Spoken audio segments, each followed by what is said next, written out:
Shalimar Jewelry inaugural offer. Flat 9% VA on gold ornaments, 12,500 off on purchase of 1 kg silver.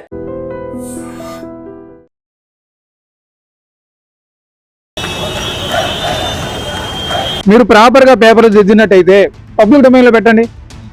ఎవరి paper వారు చూసుకుంటాం కదా. కనీసం ఇంత తీర్పు జరిగింది, దాదాపు 2-3 నెలలు వాదన జరిగినటువంటి దీన్ని 1 గంట లోపలనే లేదు మేము దీనిపైన స్టే విధిస్తున్నాం సింగిల్ బెంచ్ ఇచ్చిన తీర్పు పైన అని చెప్పిండ్రు. యూపీఎస్సీ ఎగ్జామ్ తీసుకుంటే అక్కడ పురుషులకు అండ్ మహిళలకు ఎగ్జామ్ ఉంటుంది. ఇక్కడ మాత్రం వీళ్ళు ఓన్లీ మహిళలకు కండక్ట్ చేశారు. Welcome to IT news. This is Pavan. Breaking news చూస్తున్నారు. గ్రూప్ 1 ఇష్యూ ఫస్ట్ నుంచి జరుగుతూనే ఉంది. సో అందులో పబ్లిక్ సర్వీస్ కమిషన్ కి అయితే ఊరట లభించిందనే చెప్పుకోవచ్చు. ఈ నెల 15వ తారీఖు వరకు కేసు వాయిదా వేయడం జరిగింది. అంటే గతంలో సింగిల్ బెంచ్ లో ఉన్నప్పుడు అయితే ఎవరైతే కాంపిటేటివ్ పాస్ అయిన వాళ్ళు ఉన్నారో ఎగ్జామ్ రిజల్ట్ వచ్చిన తర్వాత సో ఆ ప్రాసెస్ హోల్డ్ లో పెట్టాలి. ఇంటర్వ్యూల ప్రాసెస్ కానీ మొత్తం అపాయింట్మెంట్ ఇచ్చేది కానీ నియమ నిబంధన విధులు మొత్తం ఆపించేయాలి అని చెప్పేసి అయితే ఆ సింగిల్ సీట్ బెంచ్ లో అయితే చెప్పడం జరిగింది. సో ఆ తర్వాత పిఎస్సి అయితే అప్పీల్ చేయడం జరిగింది హైకోర్టుకి. వచ్చిన తర్వాత సో అసలు ఏంటి అవకతవకలు ఏం జరిగింది అదంతా మొత్తం పరిగణలోకి తీసుకొని విచారించిన తర్వాత 15వ తారీఖు వరకు అయితే గడువు ఇవ్వడం జరిగింది. సో అపాయింట్మెంట్ కూడా ఇవ్వచ్చు అని చెప్పేసి అయితే హైకోర్టు చెప్పడం జరుగుతుంది. సో దీన్ని బట్టి గ్రూప్ 1 విద్యార్థులు అయితే వాళ్ళ ఆవేదన వ్యక్తం చేయడం జరుగుతుంది. సో గతంలో ఈ గ్రూప్ 1 లో జరిగినప్పుడు అయితే అవకతవకలు జరిగాయి. హాల్ టికెట్ ప్రిలిమినరీకి అవుతుంది, మన ఫైనల్ కి ఒకటి ఉంది అని చెప్పేసి, మెయిన్స్ కి ఒకటి ఉంది అని చెప్పేసి చెప్పినారు. సో అందులో కూడా తెలుగు మీడియం వాళ్ళు 9% అటెండ్ అవ్వడము, ఏ ఇన్స్టిట్యూట్ లో ఎక్కడైతే సెంటర్ లో ఎగ్జామ్స్ జరిగిందో సో ఆ సెంటర్ నుంచి ఎక్కువ మంది జాబ్స్ గెయిన్ చేయడం జరిగింది. సో ఇవన్నీ పరిగణలోకి తీసుకొని అందులో అవకతవకలు జరిగాయి, మాకు మళ్ళీ ఒకటి మెయిన్స్ రివాల్యూషన్ కావాలి లేదా మెయిన్స్ ఎగ్జామ్ మళ్ళీ కండక్ట్ చేయాలి అని చెప్పేసి వీటితో అయితే వాళ్ళు కేసు ఫైల్ చేయడం జరిగింది. సో చేసిన తర్వాత అప్పుడు సింగిల్ బెంచ్ లో అయితే మొత్తము ఈ వివరాలు రావడం జరిగింది. సో ఆపేయాలని చెప్పేసి కోర్టు నిర్ణయించడం జరిగింది. తర్వాత ఆ డెసిషన్ ని ఛాలెంజ్ చేస్తూ మన పబ్లిక్ కమిషన్ వాళ్ళు మళ్ళీ అపీల్ చేసిన తర్వాత సో ఈ రోజు అయితే ఊరట లభించిందనే చెప్పుకోవాలి. కేసు కొంచెం పాజిటివ్ గా వెళ్ళింది అని చెప్పుకోవచ్చు. దాన్ని బట్టి స్టూడెంట్స్ అయితే ఆవేదన వ్యక్తం చేస్తున్నారు. సో ఒకసారి వాళ్ళ వాయిస్ వాళ్ళు ఏమనుకుంటున్నారో వాళ్ళని కూడా అడిగి తెలుసుకుందాం. బ్రో, ఏంటి గ్రూప్ 1 లో ఇన్ని అవకతవకలు జరిగిన తర్వాత ఇప్పుడు పిఎస్సికి కొంచెం ఊరట కలిగింది అని చెప్పేసి అయితే న్యూస్ వస్తుంది. దీని మీద మీ అభిప్రాయం ఏంటి? వాస్తవానికి తెలంగాణ ఏర్పడిన తర్వాత అంటే 11 సంవత్సరాల తర్వాత గ్రూప్ 1 నిర్వహించిండ్రు. మొదటిసారి పేపర్ లీకేజ్ వల్ల, రెండోసారి బయోమెట్రిక్ వల్ల రద్దు అయిపోయింది. మూడోసారి కాంగ్రెస్ గవర్నమెంట్ వచ్చిన తర్వాత అంతకుముందే కోర్టు బయోమెట్రిక్ లేనప్పుడు ఏమన్నదంటే రీ ఎగ్జామ్ పెట్టండి అని చెప్పింది. వీళ్ళు 63 పోస్టులు పెంచి రీనోటిఫికేషన్ ఇచ్చిండ్రు. రీనోటిఫికేషన్ ఇవ్వడం వల్ల కొత్త వాళ్ళకి అప్లికేషన్ పెట్టుకోవడం జరిగింది. అప్పుడు G.O. 29 తీసుకుని వచ్చారు. నోటిఫికేషన్ లో G.O. 29 తీసుకొచ్చి రావడం వల్ల ఫస్ట్ సారి రెండోసారి ఎవరైతే క్వాలిఫై అయ్యారో కాంగ్రెస్ గవర్నమెంట్ వచ్చిన తర్వాత కొత్త అప్లికేషన్ తీసుకోవడం జరిగింది కదా, అందులో క్వాలిఫై కాలేకపోయారు. కారణం ఏంది? G.O. 29. సో అదే విధంగా కాంగ్రెస్ గవర్నమెంట్ వచ్చిన తర్వాత ఏదైతే ఎగ్జామ్ కండక్ట్ చేసిందో ఆ ఎగ్జామ్ లో మొత్తం అక్రమాలు జరిగినాయి, మాకు అనుమానాలు ఉన్నాయి. మొదటిసారి రెండోసారి క్వాలిఫై అయిన వాళ్ళం ఈసారి ఎందుకు క్వాలిఫై కాలేమని చెప్పి మేమందరం రోడ్ల మీదకి వచ్చి ధర్నా చేసినటువంటి పరిస్థితి ఉంటే, అనుమానాలు అంటే ఒకటే ఎగ్జామ్ సెంటర్ నుంచి చాలా మంది సెలెక్ట్ అయ్యారు. కోటి ఉమెన్స్ కాలేజ్ పరిధిలోనే ఉమెన్స్ కాలేజ్ లో ఓన్లీ మహిళలకు కేటాయించారు. యూపీఎస్సీ ఎగ్జామ్ తీసుకుంటే అక్కడ పురుషులకు అండ్ మహిళలకు ఎగ్జామ్ ఉంటుంది. ఇక్కడ మాత్రం వీళ్ళు ఓన్లీ మహిళలకు కండక్ట్ చేశారు. 12 క్వశ్చన్ రాంగ్ క్వశ్చన్లు ఉండే, దాని మీద కూడా క్లారిటీ లేదు. 12 క్వశ్చన్స్ రాంగ్స్ ఉండే, చాలా అనుమానాలు ఉండే. ఇంకా మేజర్ గా ఇంగ్లీష్ మీడియం వాళ్ళు సెలెక్ట్ అయినారు, తెలుగు మీడియం లో కూడా అవ్వలేదు అని అంటున్నారు. ఇప్పుడు ఫైనల్ లిస్ట్ లో ఇంగ్లీష్ మీడియం 100% లో కేవలం 9% మాత్రం తెలుగు మీడియం అభ్యర్థులు సెలెక్ట్ అయ్యారు. ప్రిలిమ్స్ మెయిన్స్ రాసిందేమో 60% ఇంగ్లీష్ మీడియం అభ్యర్థులు పోతే 40% తెలుగు మీడియం అభ్యర్థులు రాశారు. ఫైనల్ సెలక్షన్ లిస్ట్ లో ఉన్నది మాత్రం 9% తెలుగు మీడియం అభ్యర్థులు ఉంటే 91% ఇంగ్లీష్ మీడియం అభ్యర్థులు ఉన్నారు. ఇవన్నీ మాకు అనుమానాలు ఉన్నాయి. మా అనుమానాలు అన్నిటిని మీకు సమాధానం చెప్పాలని టీజీపీఎస్సీని అడిగినాం. మేము కోర్టు కూడా పోయినాము. టీజీపీఎస్సీని అడిగితే ఏం చెప్పిందంటే, మీరు పొలిటికల్ లీడర్లు మేము ఏదో పైసలు ఇచ్చి మేము ధర్నా చేపిస్తామని చెప్పి మా మేము అబాండాలు వేసారు. కోర్టుకు కొన్నాం, కోర్టుకు మా బాధలు చెప్పినాం, మా సమస్యలు అంటే మా ఏవైతే అనుమానాలు ఉన్నాయో ఆ అనుమానాలని కోర్టు ద్వారా చెప్తే కోర్టు మాకు అనుకూలంగానే సాక్ష్యాధారాలను పరిశీలించి మాకు అనుకూలంగా జడ్జిమెంట్ వచ్చింది. జడ్జిమెంట్ వచ్చిన తర్వాత సింగిల్ బెంచ్ లో మాకు జడ్జిమెంట్ వచ్చింది. సింగిల్ బెంచ్ లో మాకు అనుకూలంగా వచ్చింది. వీళ్ళు డివిజనల్ బెంచ్ పోయారు, వాళ్ళకు డివిజనల్ బెంచ్ స్టే ఇచ్చింది.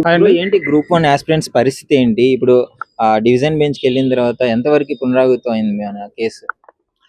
అయితే బ్రదర్, మొన్న జరిగినటువంటి గ్రూప్ 1 కేసులో సింగిల్ బెంచ్ జడ్జి తీర్పు ఏమి ఇచ్చారంటే, రివాల్యుయేషన్ చేయండి, లేదంటే రీమెయిన్స్ ఎగ్జామ్ పెట్టని చెప్పి వాళ్ళు చెప్పడం జరిగింది. అయితే రివాల్యుయేషన్ అనేది కుదరని పని. ఎందుకంటే రివాల్యుయేషన్ చేస్తే ఇప్పుడు ఆల్రెడీ జాబ్లు వచ్చిన అభ్యర్థికి ఏమో మళ్ళీ తక్కువ మార్కులు వచ్చి మళ్ళీ జాబ్ వచ్చే అవకాశం ఉంటుంది. కాబట్టి రివాల్యుయేషన్ అనేది కుదరని పని. కాబట్టి రీమెయిన్స్ పెట్టమని చెప్పేసి కూడా చెప్పారు. ఒకవేళ అంటే 8 నెలలు టైం ఇచ్చేసి చెప్పారు. అయితే ఇక్కడ మేము అడిగేది మెయిన్ ఒకటే పాయింట్, మీరు group 1 case first single bench జడ్జిలో తీసుకోవడానికి మీకు 4 నెలలు టైం పట్టింది. తర్వాత తీర్పు ఇవ్వడానికి కూడా 4 నెలలు టైం పట్టింది. 2 నెలలు రిజర్వ్ లో ఉంచి తర్వాత తీర్పు ఇచ్చారు. అదే ఈ రోజు డివిజనల్ బెంచ్ లో కోర్టు కానీ టీజీపీఎస్సీ తరపున కోర్టులో కేసు వేయగానే ఎమ్మటే ఏం చూడకుండా కూడా వెంటనే మేము స్టే తీసేస్తున్నాం, అంటే తాత్కాలిక స్టే ఇస్తున్నాం, మళ్ళీ మీరు అపాయింట్మెంట్ ఆర్డర్లు ఇవ్వచ్చు అని చెప్పేసి కూడా ఈ రోజు చెప్పడం జరిగింది. అంటే ఆ సింగిల్ బెంచ్ జడ్జిలు తిప్పడానికి 6 నెలలు పడితే డివిజనల్ బెంచ్ తిప్పడానికి కేవలం 1 రోజు పట్టిద్దా? మీ నిరుద్యోగ అభ్యర్థులు, మధ్యతరగతి అభ్యర్థులు, మా దగ్గర డబ్బులు ఏమి ఉంటాయి, అందరిని అడుక్కుని తల అయినా పోగొసుకుని పోయేసరికి కోర్టులో లేట్ అయింది. సరే లేట్ అయినా కానీ మీరు న్యాయం చెప్పాలి కదా. ఇక్కడ ఇంకొక విషయం ఏంటంటే గ్రూప్ 1 సంబంధించి కూడా కొంతమంది పిల్లలు కూడా తెలిసి తెలియ కేసులు వేస్తా ఉన్నారు హైకోర్టులో. ఇన్ని కేసులు వేసేసరికి కూడా జడ్జి గారు కూడా అనుమానం వస్తా ఉన్నది, నిజంగానే గ్రూప్ 1 అసలు అవకతవకలు జరిగినాయా లేదా అని చెప్పేసి కూడా. అంటే కొంతమంది స్క్రూటినీ కూడా సరిగా రాకపోయినా కానీ కోర్టులో కేసులు వేయడం వల్ల ఇట్లా కూడా కొంచెం తప్పుదోవ పడతా ఉన్నది. ఎందుకంటే అభ్యర్థులు ఏం చేస్తున్నారంటే సరే నాకు అన్యాయం జరిగింది, నేను ఒక్కనే పోయి కోర్టులు వేసుకుంటా అని చెప్పేసి వాళ్ళు పోతున్నారు. అంటే పూర్తిగా తెలియదు, కోర్టుల మీద అవగాహన లేక ఏదో తప్పు రాస్తున్నారు, తర్వాత జడ్జిమెంట్ గాడి కూడా అక్కడ కొట్టేసి ప్రయత్నం చేస్తా ఉన్నారు. అంటే అందరం కలిసి ఒక తీరుగు ఉన్నది వేరు, సపరేట్ పోయింది వేరు కదా, అట్లా అని చెప్పేసి మాట్లాడుతున్నాం. అండ్ అలాగే ఈరోజు హైకోర్టు ఇచ్చిన దాన్ని అయితే మేము కొంచెం వ్యతిరేకించాలని చెప్పి చెప్పాలి. ఎందుకంటే మాకు నిజంగానే వాస్తవానికి మేము డివిజనల్ బెంచ్ సింగిల్ బెంచ్ లో వ్యతిరేకం వచ్చిందంటే మాక్సిమం సింగిల్ బెంచ్ జడ్జి కూడా కొంచెం అంత అవగాహన ఉండే దాని మీద తీర్పిచ్చుంటారు, జడ్జిమెంట్ వచ్చి ఉంటుంది. సరే డివిజనల్ బెంచ్ లో అయితే మేము కూడా వస్తాయని చెప్పేసి అనుకున్నాం. సరే కొంతమంది నిరుద్యోగులకు అయితే బాధాకరమే. వాస్తవానికి అయితే మేము నిజంగా కష్టపడే అభ్యర్థులకు అయితే జాబ్ రావాలని కోరుకుంటున్నాం మేము కూడా, ఇందులో ఏం తప్పలేదు. కానీ మాకు ఖచ్చితంగా అనుమానం ఉన్నది, బరాబర్గా 563 పోస్టులలో అంటే ఉన్న 500 పోస్టులకి నువ్వు 63 పోస్టులు కలిపినావు, సంతోషం. మళ్ళీ 63 పోస్టులు కలిపిన తర్వాత కొత్త వారికి అవకాశం ఇచ్చా ఎక్కడిది? మీరు ప్రాపర్ గా పేపర్లు దిద్దినట్టయితే పబ్లిక్ డొమైన్ లో పెట్టండి. ఎవరి పేపర్ వారు చూసుకుంటాం కదా, 6 పేపర్లు ఎవరి పేపర్ వారు చూసుకుంటాం కదా, 7 పేపర్లు ఎవరి పేపర్లు వారు చూసుకుంటాం కదా. మీరు పబ్లిక్ డొమైన్ లో పెట్టండి. ఎవరు ఇప్పుడు మా పేపర్లే కదన్నా, అన్ని పబ్లిక్ డొమైన్ లో చూస్తే ఎవరు నిజంగా రాశారు ఎవరు నిజంగా రాయని చెప్పేసి మాకు అర్థమవుతుంది. మీకు ఇష్టం వచ్చినట్టు ఏదేదో చేసుకుంటా ఎవరి ఇష్టం వచ్చినట్టు మాట్లాడుకుంటా ఆ గ్రూప్ 2 సంబంధించి కూడా సిలబస్ కమిటీ అని చెప్పేసి అంటారు. ఆ సిలబస్ కమిటీ ఏమైందో తెలియదు.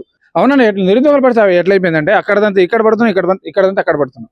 ఎటుబడి మా బతుకులు రోడ్ల మీద తెల్లారిపోతున్నాయి, కానీ మాకు ఉద్యోగం రావట్లేదు. ఏం రాదు. ఎవరు వచ్చినా సరే వాళ్ళ రాజకీయ లబ్ధి కోసం నిరుద్యోగులను వాడుకొని పైకి వచ్చి, అంటే అంతకుముందేమో మామూలుగా ఉన్న వాళ్ళు నిరుద్యోగులను రెచ్చగొట్టి నిరుద్యోగులను రోడ్డు మీద తిప్పి మా కోటేయండి మమ్మల్ని గెలిపి చెప్పిన తర్వాత వాళ్ళ అధికారంలోకి వచ్చిన తర్వాత వాళ్ళకి అధికారం వచ్చిన తర్వాత నిరుద్యోగులు ఎవరు పట్టించుకోవట్లేదు.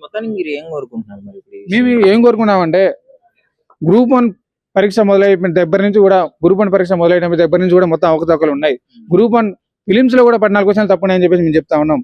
ఏంటంటే మా మెయిన్ డిమాండ్ ఏంటంటే మళ్ళీ మొదటి నుంచి పరీక్ష పెట్టండి, ట్రాన్స్పరెంట్ గా పరీక్ష పెట్టండి. మేము ఒకటే డిమాండ్ చేస్తా ఉన్నాం, మాకు టీఎస్పీఎస్సీ వద్దు, యూపీఎస్సీ ముద్దు. దయచేసి మీరు యూపీఎస్సీకి ఒప్పచెప్పాలని చెప్పి చెప్తా ఉన్నాం. ఎందుకంటే మాకు టీజీపీఎస్సీ మీద నమ్మకం లేదు, పోయిందిగా. ఎందుకంటే గతంలో పేపర్ లీక్ అయింది, మళ్ళీ మొన్న కూడా ఏదేదో కేసులు అవుతున్నాయి.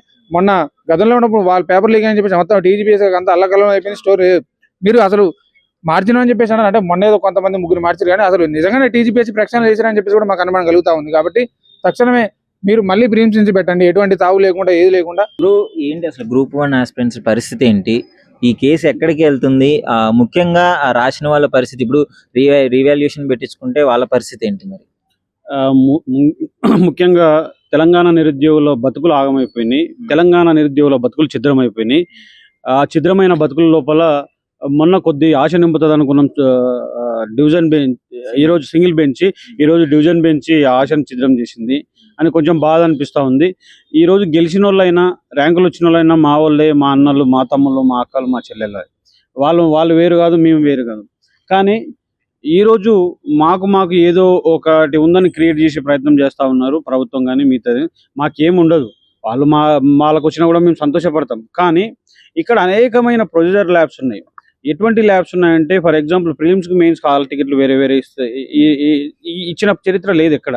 అలా ఇచ్చినందుకు కాదు, సరే దానికి ఓకే, అలా ఇచ్చినందుకు కాదు, అలా ఇచ్చినందుకే 17 మెంబర్లు ఎక్కువ అయ్యారేమో, 17 మంది ఎక్కువ వచ్చారేమో అనేది మా అనుమానం. దాన్ని నివృత్తి చేయాల్సిన బాధ్యత ఈ టీజీపీఎస్సీ పైన ఎక్స్ట్రా వచ్చారు, దాన్ని నివృత్తి చేయాల్సిన బాధ్యత ఎవరిది ఉంది? టీజీపీఎస్సీ పైన ఉంది. ఆ టీజీపీఎస్సీ పైన ఇప్పటి వరకు కూడా మనకు నివృత్తి చేయలేదు. దాన్ని కోర్టులో చేసినాం. అట్లానే ఒకటే సెంటర్ నుండి దాదాపు ఎక్కువ మంది సెలెక్ట్ అయ్యారని చెప్పేసి దాన్ని కూడా మనం సవాల్ చేస్తూ చేసినాం. ఆ తర్వాత దాదాపు 88.85% మెంబర్స్ ఓన్లీ ఇంగ్లీష్ మీడియం నుండి సెలెక్ట్ అయ్యారు. తెలుగు మీడియం నుండి 8% మాత్రమే సెలెక్ట్ అయ్యారు. అట్లానే ఉర్దూ మీడియంలో 10 మంది రాస్తే ఒకరు సెలెక్ట్ అయ్యారు. అది దీనిపైన ఒక 8% తెలుగులో తెలంగాణ తెచ్చుకున్నది, తెలంగాణ యాస, తెలంగాణ భాష, తెలంగాణ ఔన్నత్యం కోసం తెచ్చుకున్న ఈ తెలుగు కోసం తెచ్చుకున్న, తెలంగాణ యాస కోసం తెచ్చుకున్న మన తెలుగుని తెలుగు కాదంటే బాధపడ్డాం మేము. టీజీపీఎస్సీ తెలుగు మన తెలుగే కాదు, ఆంధ్రాలో ఉన్నటువంటి గుంటూరు అట్లానే కృష్ణ తెలుగు అంటే మేము బాధపడ్డాం. దాన్ని ఆ తర్వాత ఇంకొక విషయం ఏంటంటే, ఒక ప్రిలిమ్స్ క్వాలిఫై అయిన అభ్యర్థికి మెయిన్స్లో 10 మార్కులు, 6 మార్కులు, 2 మార్కులు, 8 మార్కులు, 33 మార్కులు ఇట్లా పేపర్ వైజ్గా రావడంతో అక్కడ కూడా మాకు అనుమానాలు తావెత్తింది. అసలు ఎందుకు వస్తున్నాయి ఇటువంటి పరిస్థితి అనేది అనుమానాలు తావెచ్చి అప్పుడు కోర్టు మెట్లెక్కినాం. దాదాపు సుదీర్ఘమైన విచారణ జరిగిన తర్వాత, సుదీర్ఘమైన వాదనలు జరిగిన తర్వాత 222 పేజీల డాక్యుమెంట్ తీర్పు మాకు వచ్చింది. ఆ తీర్పులో భాగంగానే మేమందరం కూడా సరే వచ్చిందని అనుకున్నాం. కానీ ఈరోజు మాకందరూ కూడా కొంచెం బాధాకరమైన విషయం ఏంటంటే, కనీసం ఇంత తీర్పు జరిగింది, దాదాపు 2-3 నెలలు వాదనలు జరిగినటువంటి దీన్ని 1 గంట లోపలనే లేదు మేము దీనిపైన స్టే విధిస్తున్నాం సింగిల్ బెంచ్ ఇచ్చిన తీర్పు పైన అని చెప్పిండ్రు. సరే ఇచ్చిండ్రు, మీరు సింగిల్ బెంచ్ ఇచ్చిన తీర్పు ఇచ్చిండ్రు. కానీ అభ్యర్థుల యొక్క పూర్వపరాలు తెలుసుకోవాల్సిన అవసరం కోర్టుకుండే. ఇప్పుడే అయిపోయలేదు, జస్ట్ ఓన్లీ మీకు ఇచ్చింది ఏంది, స్టే మాత్రమే ఇచ్చిండ్రు. దాన్ని తాత్కాలికమైన స్టే, అది కూడా నెక్స్ట్ మంత్ 15th వరకు కదా, నెక్స్ట్ మంత్ 15th వరకు స్టే ఇచ్చిండ్రు. ఇప్పుడు మేము టీజీపీఎస్సీ కోరేది ఏంటంటే, మీరు అప్పటి వరకు నియామకాలు చేపట్టొద్దు, ఎటువంటి అపాయింట్మెంట్స్ చేయొద్దు, ఇంటర్వ్యూస్ చేసుకోవచ్చు అది ఇది అని చెప్పేసి. ఇంటర్వ్యూస్ లేవు, ఇప్పుడు ఇంటర్వ్యూస్ లేవు, ఓన్లీ అపాయింట్మెంట్స్ ఇచ్చేది ఒకటే ఉంది. ఇంకా ఫర్దర్ ఇంకేం లేదు, అపాయింట్మెంట్స్ ఒకటి. మీరు మొత్తం మెడికల్ టెస్ట్ అయిపోయింది, అంతా అన్నీ అయిపోయింది, మీరు ఇచ్చుకోవచ్చు అని చెప్పింది. అంటే ఒకసారి అపాయింట్మెంట్ ఇస్తే రేపు అపాయింట్మెంట్ ఇస్తే, ఒకవేళ రేపు ఇదే బెంచ్లో తీర్పు నెగిటివ్ వస్తే మీరు ఏం చేస్తారు పరిస్థితి? మళ్ళీ సుప్రీంకోర్టుకి వెళ్తారు. అంటే టీజీపీఎస్సీ కానీ ప్రభుత్వం కానీ అక్కడ 563 మందితోనో కానీ ఇక్కడ మాతోనో కానీ మానసికంగా ఆడుకుంటుంది. మేము అందుకే ఏం చెప్తున్నాం, వాళ్ళకు కూడా ఇబ్బంది కలగకుండా మీరు కూడా అడగండి. ఇప్పుడు వచ్చిన 563 మంది ర్యాంకర్లు ఉన్నారు కదా, ముందు కోర్టు కేసులు క్లియర్ చేయండి. And don't forget to subscribe to iDream. And for more videos, Please subscribe to iDream. Please subscribe to iDream. Please subscribe iDreams. And please subscribe to iDream. For more videos, subscribe to iDream. please like, share and subscribe to the channel. Congratulations, iDream. Subscribe to iDream. Subscribe to iDream. So subscribe to iDream Media. iDream ki iDream team andarki huge congratulations. Please subscribe iDream Media. Please subscribe to iDream. Subscribe iDream. Please subscribe to iDream. iDream అంటే నా కళల ఛానల్ను subscribe చేసుకున్న నోరు తిరుగుతలేదు, మీరైతే గంట గుర్తు కొట్టండి. For more such videos, please subscribe to iDream. Subscribe to iDream. Please subscribe to iDream. Please subscribe iDream Media. Please do subscribe to iDream. Please subscribe to iDream Media. For best entertainment and information, please subscribe iDream.